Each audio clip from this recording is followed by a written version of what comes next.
జత్వానీ అరెస్ట్కి ఎవరు ఆదేశించారు? అసలు ఎఫ్ఐఆర్ నమోదు చేయకుండా ఫ్లైట్ టికెట్ ఎందుకు బుక్ చేశారు? ఇలాంటి ప్రశ్నలతో పిఎస్ఆర్ ఆంజనేయుల్ని విచారిస్తోంది ఏపీసీఐడి. దీనికి సంబంధించిన బ్రేకింగ్ మనకు అందుతున్నాయి.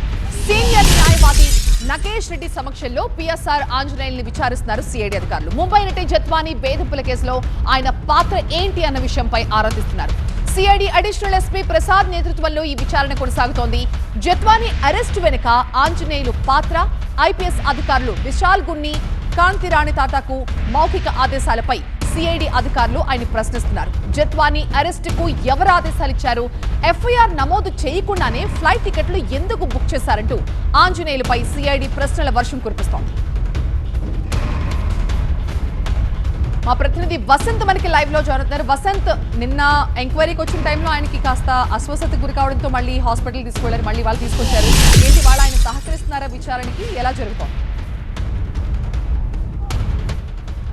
ఎస్, నిన్న కూడా తాను విచారణకు సిద్ధమని చెప్పినప్పటికీ కూడా మెడికల్ రిపోర్ట్స్ ప్రకారం ఇచ్చినటువంటి డాక్టర్ ఇచ్చినటువంటి నివేదిక ప్రకారం ఆయన నిన్ను విచారించకూడదని చాలా స్పష్టంగా చెప్పినటువంటిది. నిన్న విచారణకు బ్రేక్ పడింది. సో ప్రస్తుతం ఈ రోజైతే విచారణ సజావుగా సాగుతుంది. సిఐడి విజయవాడ రీజనల్ కార్యాలయంలో ముంబై నటి జత్వానీకి సంబంధించినటువంటి వేధింపుల కేసులో సిఐడి అడిషనల్ ఎస్పీగా ఉన్నటువంటి ప్రసాద్ నేతృత్వంలో ప్రస్తుతం సిఐడి విచారణ కొనసాగుతోంది. పిఎస్ఆర్ ఆంజనేయులను సీనియర్ న్యాయవాది అయినటువంటి నగేష్ రెడ్డి నేతృత్వంలో విచారణ జరుపుతున్నారు. నాడు ముంబై నటి జత్వానీకి సంబంధించి ఏదైతే కేసు నమోదైందో ఆ కేసులో నిబంధనలు పాటించకపోవడం, మౌఖికంగా నాడు ఐపీఎస్లుగా ఉన్నటువంటి ఇటు ఎవరైతే విశాల్ గున్ని ఉన్నారో విశాల్ గున్నితో పాటు కాంతిరాణ తాత మిగిలినటువంటి అధికారులకు ఎవరు మౌఖికంగా ఆదేశాలు ఇచ్చారు, కేసు నమోదైన తర్వాత నమోదు కాకముందుగానే ఫ్లైట్ టికెట్లు బుక్ చేసి ముంబై నుంచి నేరుగా ఆమెను విజయవాడకి తీసుకురావడం, ఆమెను విచారించడం, ఆమె పట్ల అనుచితంగా వ్యవహరించడం కావచ్చు, అలాగే ఆమెను ఇబ్బందులు పెట్టడం, వేధించడం లాంటి అంశాలపైన ప్రధానంగా కేసు నమోదైంది. ఆ కేసుకు సంబంధించి ప్రస్తుతం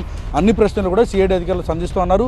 కోర్టు ఆదేశాలతో 3 రోజుల పాటు విచారించాలని చెప్పినప్పటికీ కూడా నిన్న అనారోగ్య కారణాల రీత్యా ఆయన విచారణకు బ్రేక్ పడింది. ఈ రోజు రేపు 2 రోజుల పాటు విచారిస్తున్నారు.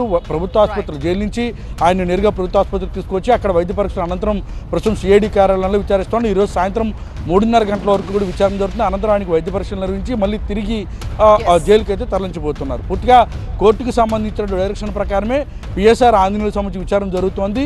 ముంబై నటి వేధింపులకు సంబంధించినటువంటి వ్యవహారాలు ఇప్పటికే పలువురు అధికారులపైన కేసుల మధ్య అందులో ఏటుగా ఉన్నారు పిఎస్ఆర్ ఆంజనేయులు. సో ప్రస్తుతం అన్ని విషయాలపైన సిఐడి అధికారులు అయితే పిఎస్ఆర్ని ప్రశ్నిస్తూ ఉన్నారు.